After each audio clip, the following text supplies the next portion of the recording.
Skyrim is filled with unique and fun quests scattered across the land. Just to name a few, there's the hunt for Red Eagle's sword, delving into the depths of various Dwemer dungeons in pursuit of the Ethereum Forge, and of course that one where you have to collect all the stones of Baron Zaya.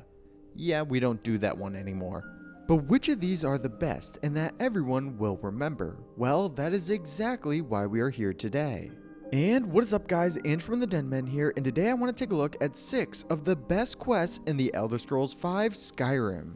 So if you're excited, make sure you hit that like button and comment what you think is the best quest in Skyrim. But with that being said, we have a lot to go over, so get comfy, grab that bottle of Hunting Brew mead, and let's get right into the video. Okay, so kicking us off, we have Kyne's Sacred Trials. The quest itself is actually quite interesting and one that is a little different than the rest in the game. So, near the city of Riften lies Froki's shack, just a little hunter shack located in the mountainside connected to Cyrodiil. I honestly think many people wouldn't travel near here, and that is why I don't think many people have heard of it. But inside of Froki's shack is none other than Froki himself. This is another divine side quest, just like that of the Book of Love with Mara, but this time we follow the teachings of Kyne or Kynareth. So just talk to Froki and he will instruct the player to take place in a set of challenges to gain the favor of Kyne. Kyne's Sacred Trials will take you all across the lands of Skyrim, hunting down various guardian animals including wolves, bears, and even giant mud crabs. I won't spoil too much of the quest, just know there are many of them out there, each of them with their own challenges awaiting the player. This quest does lend itself to be quite different from the others and really feels like you are tapping into the ancient Nordic roots of these lands. So coming in at our number 5 spot, we have the Forbidden Legend quest. This takes you around Skyrim through many of the crypts to recover the Galder amulet fragments. I like this quest because you go dungeon to dungeon fighting unique bosses every time. It is a very interesting quest, and the way you start it by reading it in a book, most would not ever complete it. It ends up being a challenging quest, and there are 3 very distinct bosses. First is Mikro, who commands swarms of Draugr to overpower you, and you can find him in Full Gunther. Next is Sigdis, who can be found in Geirmund's Hall.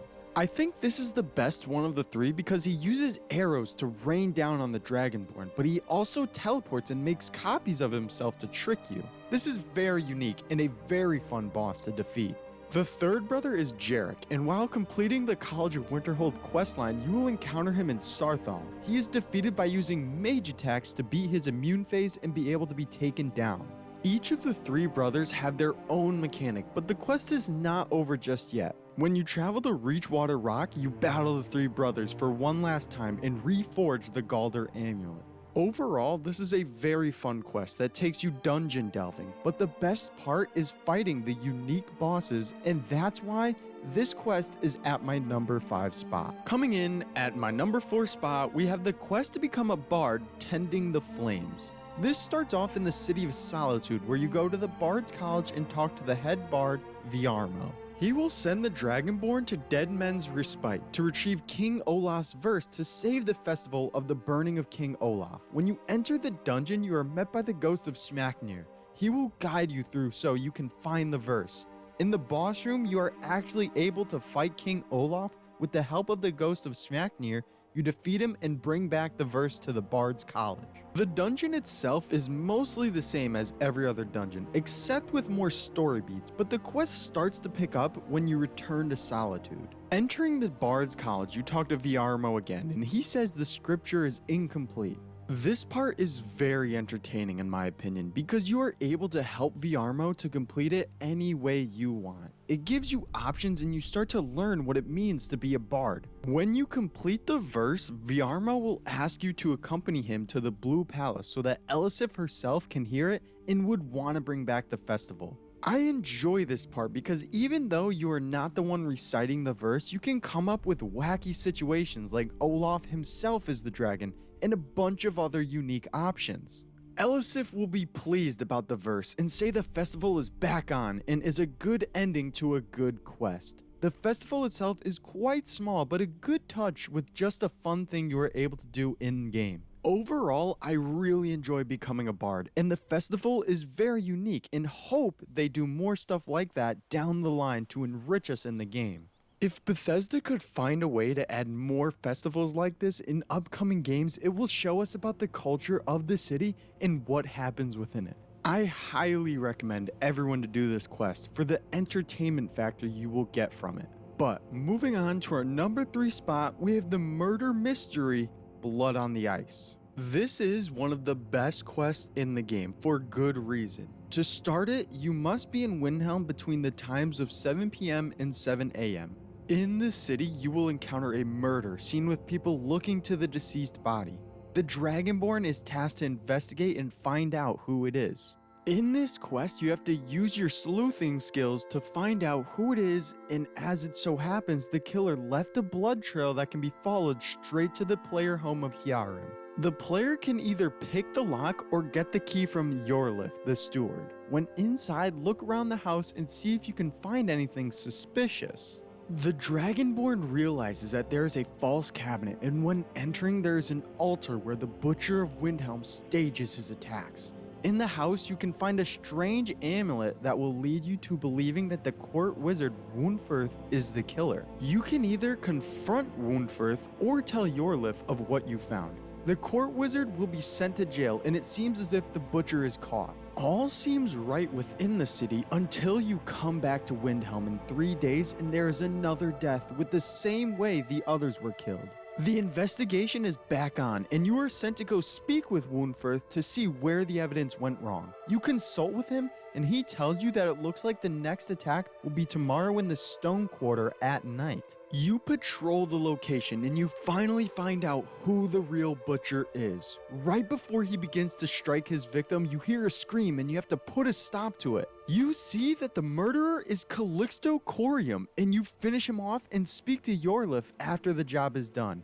You now have the ability to purchase the player home Hyarim, and if you didn't watch me rank all of the player homes, make sure you check it out.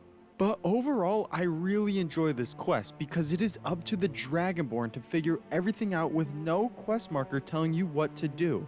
I think more quests should be like this, but with more choices, so it's up to the player to come up with what happens. The theme of a murder mystery is also very interesting because we do not see that anywhere else in the game. There is no doubt that this is one of the best quests in the game, and that is why it is at our number 3 spot. With that being said, let's move on to our number 2 spot. We have the Naval Conflict Rise in the East. Now let me explain why it is perfect as a side quest. It brings something to Skyrim that we have never seen before in the game. It takes us to a new place we can't go during any other quest, so it is unique compared to others. How it starts off is with the East Empire Company having some trouble with some pirates, and you have to help them get back into business. The head of the company in Windhelm will send you to steal the logbooks of Clan Shattershield. You sneak in and grab the book and return to Orthrus at the headquarters for the East Empire Company. He sends you to the Wind Peak Inn within the town of Dawnstar. There, you will meet one of the pirates and brawl him for where the location of the pirates' headquarters are. Meet up back in Windhelm and get ready to assault the pirates' base of operations in Japheth's Folly. The Dragonborn is tasked to lead the assault and to defeat the mage that leads the Bloodhorkers. When the player arrives at Japheth's Folly, he will sneak inside the tower and duel Halden, the leader of the Bloodhorkers. When the battle is over, head outside and the East Empire Company will start raining down on the base with fiery explosions, and you have to return to the ship with haste. When you arrive back at the Windhelm docks, Orthrus is overjoyed and gives you a sum of gold, and you now have a new follower called Adelizy Vendici. Overall, this quest has everything. A good sneak part, a bar fight, and a great battle to cap it all off. And that is why it is at our number 2 spot. Before we get into my number 1 spot, I wanted to give honorable mentions to Lights Out and Wolf Queen Awakened. The Wolf Queen quest is a normal side quest with a lot of lore that will bring you deeper into what goes on in Solitude. And Lights Out has a betrayal in it that makes it better than most in the game. But with that being said, at our number 1 spot, we have the best quest in Skyrim by far, the Forsworn Conspiracy. This is definitely at the top of a lot of people's best quests in Skyrim, and for good reason. Let me explain. This quest has a detective nature to it where you have to figure out about the attack in the Markarth marketplace. You assist a man named Eltries in figuring out what is going on with the city of Markarth. You become a detective with figuring out who Margaret is and if she was killed, or if you save her, you also have to find evidence about the attacker Waylon. Everyone in Markarth will try to persuade the Dragonborn to stay out of it and even go as far as to assault him when leaving the Warrens with the information from Waylon's room. You learn that Thonar and a man named N are involved in this conspiracy.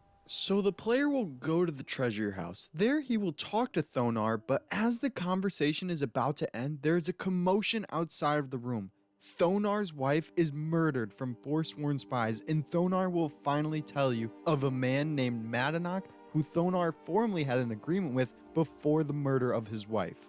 The Dragonborn will then travel to the mysterious person who is known as N, but we learn that it is a man named Nepos. Travel to his house and learn more about this Madanach person. Nepos will want to speak with the Dragonborn personally, and he will give more information on Madanach, but he also will say that he will not let the Dragonborn leave either. The player will be attacked, and after the battle in Nepos' house, go back to Eltries in the Shrine of Talos, and there will be guards there waiting to arrest you and take you to Sidna Mine. This will begin the second part of the quest where you have to escape Sidna Mine. The quest gets really good here and definitely cements itself at number 1. You must learn about where to find Madanach, the King of Rags. To do this, you must get past the hulking orc known as Borkul. You can do this in a lot of different ways. He's gonna ask you for a shiv, so you can either get him the shiv, defeat him in a brawl, or by giving him some skooma. Once inside of Madanach's room, he will ask the Dragonborn to help him escape. To do this, you must prove to the King of Rags your loyalty by killing Grisvar the Unlucky. After you complete this, return to Madanach to prepare for the prison break, and escape is so close. Travel through the Dwemer dungeon with the other Forsworn and be prepared to battle automatons along the way until you reach the exit. When you approach the door, one of Madanach's agents will hand you your belongings along with one of the best lightweight sets in the game with the armor of the old gods. There is also an option in this quest to side with the Silverbloods, and to do this you must kill Madanach at any time. Thonar will reward you with his ring and the quest will be complete. Either way you choose, the quest will be a fun and interesting one, and no doubt the best quest in Skyrim. Skyrim is the type of game that feels like it will live on forever. There are just so many layers to this game, and quests like these where you can just stumble across them just makes it that much better. I mean, it is just easy to see Skyrim to this day being one of the biggest and most innovative games of all time. From the exploration to the world building, and yes, to the quests that reveal a story and many other features defined, these are what really shape Skyrim into what it is. It is truly a piece of art that could be played over and over again with a different experience every time. Quests like the Forsworn Conspiracy or Rise in the East just bring me to that conclusion, and I can't wait to see what else I can find in the snowy peaks and deep forest of Skyrim. But that is all for me now though, guys. If you enjoyed the video, make sure to leave a like and subscribe. Comment any videos you want to see in the future, and I'll see you all next time.